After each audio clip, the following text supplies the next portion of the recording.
Sports Renegades, SportsTownChicago.com, and I think something happened in San Diego that was important this week. Oh, yes. There was very important things going on on the north and south side. But the big news, obviously, the Cubs get Jon Lester. 6 years, $155 million, the largest free agent contract handed out in Cubs history. That's true. It's second largest, or it's the largest to Soriano's contract, I think, right? Well, it has more money. It's the longest contract is Jorge Soler's 9-year deal. That's true. But yeah, as far as money is concerned, Soriano, and then I think third is Aram. Yeah, he got a big deal. And another thing going with Zambrano had a big contract too. Oh yeah. And I mean, now just thinking about it, the Cubs have literally just been stealing players from the Athletics. Or Chicago has been stealing players from the Athletics. Samardzija, Hamill, just a whole... Addison Russell, Billy McKinney, Dan Straley, the player to be named later from the Samardzija trade. That's right, John Lester. John Lester came to the Cubs. Yep.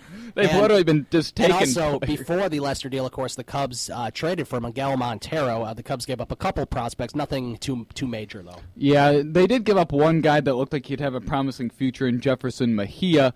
However, they do have the best pitch framing catcher in the MLB and one of the best defensive catchers. That is true. So, I mean, I'm a big fan of Miguel Montero. We'll have to see what happens with Wellington, because if the Cubs do go out and get a guy like David Ross, somebody who Jon Lester is very familiar with, a lot of people are saying that's still a possibility that the Cubs could get David Ross. Then, I don't know what happens to Wellington Castillo. Well, I read that he's probably going to get traded. I know the Dodgers were a possibility before the Matt Kemp trade where they got Yasmani Grandal in return. Yes, I don't think they'll be looking for Castillo now.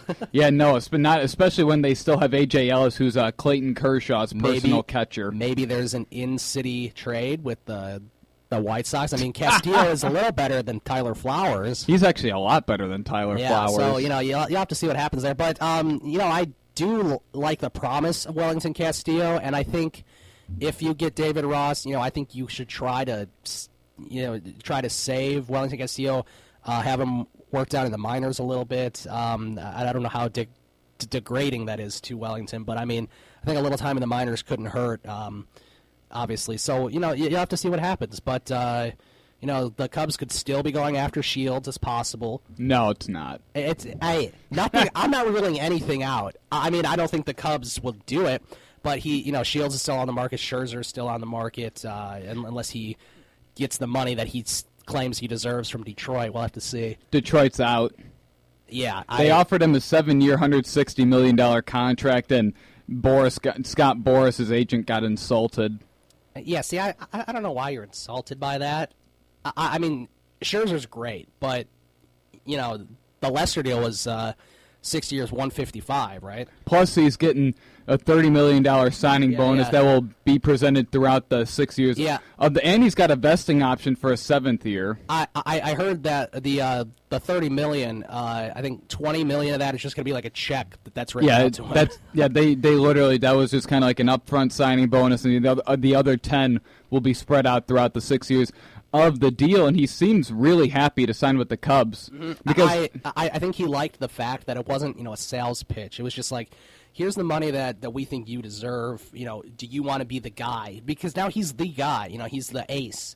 He's the guy that's trying to bring the Cubs to the playoffs and further. Right, and another thing is you also have to look at the fact that what it would mean if he's one of the people that helps bring a championship to Chicago, to the promise of what it could be. Because I read that the Giants offered him 7 years and a lot more money. Yeah, they did. I think they offered him about $10 million more. I think it was $168 was their offer. So that's actually $13 million more. But yeah. And then the Red Sox fans were complaining that he went for the money. Right. It's like he's not necessarily. It's not about the money with him. He wants to be a part of something larger than baseball, sort of. If that makes it sound as corny as it is. He wants to be something, larger than baseball. He was already with the Red Sox. He didn't win with them in 2004 because he wasn't up yet, but he won in 2007. He won in 2007, then he won in 2013 as well. It's very interesting. Yeah, those Red Sox really have been winning quite a few World Series. They have, and I think that's sort of the goal of the Cubs. You're trying to break a streak like the Red Sox had. The Red Sox wasn't as long. as the Cubs is now. But they broke a streak, and now they're pretty competitive. Every few years. Yeah, we'll see how the Red Sox do this year. They've made quite a few moves. They traded for Wade Miley. They signed Justin Masterson. Although Yoenis Cespedes is gone now, but they got Rick Porcello in return. They did get Rick. I have to say they put together a pretty good staff in a short amount of time. Yeah, they had because they had absolutely nothing except Clay Buchholz and Joe Kelly. Which they go and trade for Wade Miley. They trade for Rick Porcello. They signed Justin Masterson, and then of course. They had such a surplus of outfielders that they were able to trade Yoenis Cespedes. Because they got a couple young guys that are pretty good outfielders, pretty good defenders. You got Brock Holt, Mookie Betts. That's the guy I was thinking of. Yeah, you've still got Shane Victorino, who's probably going to leave as a free agent. They still have Alan Craig. That's true. They do have Alan Craig. He had some postseason heroics. So as far as the Cubs are concerned, what signing comes next for the Cubs? Do you think it's a David Ross sort of thing, or who is the other guy that they were? Johnny Gomes. Johnny Gomes. Do you think that one of those things comes next, or do you think the Cubs are pretty much done as far as those big sort of free agent veteran signings? I wouldn't be surprised if they try to add an outfield bat. I know there was talk about Justin Upton. I don't think he's coming here, but no, not unless they have a contract worked out, which isn't going to happen. There was a good amount of rumors about Justin Upton, which kind of was interesting. One rumor I heard is that they checked in on Will Myers of Tampa Bay. Ooh, that he has the connection with Joe Madden. It would make sense, but I don't know about him. I'm not sure if he's going to come either. It's just sort of like how there was also a rumor. I don't even know if it was a rumor, but I did hear. And it was like an actual thing I heard that the Cubs might be after Evan Longoria, but that's not happening. No, there's no way in hell that no, happens. that was just some that was just like some Playboy fan or something. Yes, something like that. Let's talk about the South Side for a little bit. The Sox got Jeff Samardzija, and they signed their closer, their new Bobby Jenks, David Robertson. So. I don't know if the money that they gave David Robertson is good.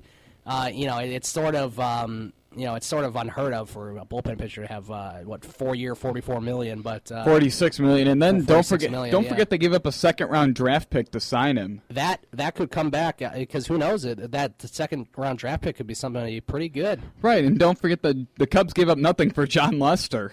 Really, I know because that was obviously just a free agent signing, but and they didn't have to give up anything, which is good. I'm glad because Lester seems like a guy. But the Sox have a pretty good 1-2-3 right now. The Sal, Samardzija, Quintana. That's a pretty competitive one.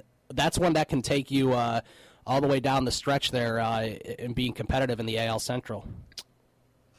Yeah. It can, except then the back end you've got John Danks and Hector Noesi. Yeah, that's obviously an issue. I don't know if the Sox are going to go after somebody. See, I would have loved the Sox to try to push harder to get a guy like Masterson or to try to get a guy like Wade Miley. But, obviously there's not really enough money to go around now since they had the $46 million of David Robertson. They fixed their bullpen, but they fixed it with one guy, That's the thing. They're trying to build their bullpen through free agency. Did they not learn their lesson last year when you signed Scott Downs, Ronald Belisario, and Mitchell Boggs? Ronald Belisario. That's got to be the worst out of those three, I think. Oh, I had friends that despised him so much. And I think the only time he pitched good is when he played against the Dodgers. I think I remember the Sox went to play the Dodgers in interleague play in June, and he played pretty well there, and that was about it. He's just, he's bad news. But seemed like every game. I remember there was one game I went to with a friend because they had Frank Thomas Hall of Fame replica plaque. The Sox scored 4 runs in the bottom of the 7th to take a 6-4 lead, and then Belisario came in and gave up 3 runs. Doesn't surprise me at all. Yeah, that's interesting. Obviously, the Sox are, they still need help with a lot of things like left field. Second base, I read third base. And the funny thing is they're supposedly in very deep trade talks with the Mariners about Diane Viciedo. Saw that. So you have one left fielder and you're trying to trade him. The Mariners were also in on Ian Desmond, I heard. Ian Desmond and Melky Cabrera. That'll be interesting. I wish the Nats wouldn't try to trade Ian Desmond. I like Ian Desmond and I like the Nationals, but you'll have to see what happens. Well, the reason they're going to try to trade Desmond is he's a free agent at the end of the year, and Scott Boras is his agent. Yeah, Scott Boras is making a lot of things interesting in these winter meetings. Yeah, he makes everybody, man. He was like criticizing Detroit. He's like, I'm not giving them a chance to match an offer for Max Scherzer. Right. Because he's insulted that they only offered $160 million. This is ridiculous. This guy. Remember the Rodon negotiations that the White Sox had given him one more penny in a signing bonus, they would have lost their first-round pick for the next 2 seasons. That's right. I remember hearing about that. One more penny, and the thing is, he had agreed on a negotiation 3 different times, and then right when they're about to sign, he told them it wasn't enough money. Yeah. It went from 5.9 to 6.1 to 6.3 to 6.3, 4, 5, and then one more penny, they would have given up their first-round draft pick the next 2 seasons. Of course, the big news today is Matt Kemp was traded to the Padres. How do you feel about that trade? I feel bad for Matt Kemp. He's moving to one of the least hitter-friendly ballpark in the league. Now, the Dodgers Dodgers made a lot of moves. I mean, my goodness. They got a pretty good double play combination there I'm in a hurry there with Rollins and Howie Kendrick. And Howie Kendrick. Yeah. I don't think anyone could have predicted those. That would be the double play combination going into next season before the win. And the thing is, those deals were made within a half hour of each other. I mean, they got a good left-handed pitcher, like a prospect in Andrew Heaney from the Marlins in the D. Gordon trade, and then everyone was thinking they're trying to load up on prospects to trade for Cole Hamels, and then minutes later, they go and trade Heaney to the Angels for Howie Kendrick. I feel like a lot of teams are more balanced now. I feel like there's going to be, for this 2015 season, there's going to be a lot of more teams that are going to be in it. 3 teams in each division, I think, are going to be a lot more competitive. And you talk about the Miami Marlins, they got a pretty good deal too. With getting Matt Latos for 2 minor leaguers. That's a good 1-2 right there with Fernandez and Latos, who won't be back for a while. Right. But eventually that's a pretty good 1-2. You sign Stanton to that ridiculous contract, but I mean, he is one of the best hitters in the game right now, if not the best. And you got so much promise with some prospects and some good hitters, and they fixed up their team a little bit here, and they could be around 500, which they were close to it last year. They didn't have nearly as much as they have now. Right, and then the Reds, I mean, they had 4 of their starting pitchers as free agents at the end of next year, and their GM, Walt Jocketty, said he didn't want to move any of them unless he would get good hitting, so then he goes and trades Matt Latos and Alfredo Simon, and he doesn't really get much offense in return. Alfredo is with the Tigers, right? Yes, he is, so the Tigers replaced Porcello very quickly. Yes, and they did. I was just surprised that the Reds didn't get more for Matt Latos, except I understand that you're not going to maximize a player's value when he's a free agent the very next year, which is why the Cubs traded Samardzija last year at the trade deadline just to maximize the value. Mm-hmm. Of course, there's still 2 big free agent pitchers on the market. That would be James Shields and Max Scherzer. Where do you think James Shields ends up? Does Kansas City re-sign him? No. I think the Dodgers signed both of them. Really?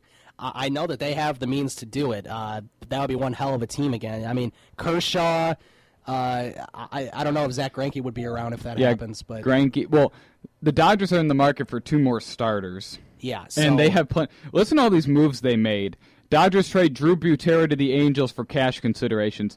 Dodgers trade or flip Andrew Heaney to the Angels for Howie Kendrick. Dodgers agree to 4-year, $48 million deal with Brandon McCarthy.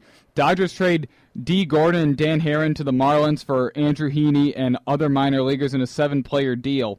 Phillies trade Jimmy Rollins to the Dodgers. Dodgers trade Matt Kemp to the Padres. Oh, by the way, I'm glad you brought up Dan Herron's name. Did you hear that he didn't want to leave the Los Angeles area, otherwise he wants to retire? I wonder if he's going to retire. He might. I know the Dodgers are responsible for all $10 million on his salary, in the case he does end up retiring. But I know he's a veteran type player, but why wouldn't you want to play for Miami right now? I mean, I know Miami is not as good as the Dodgers, and obviously it's a better situation with the Dodgers right now, especially with the things that they have. But the Marlins, I mean, you could try to be like a 2 or 3 starter who can try to to be more competitive with that team. Right, and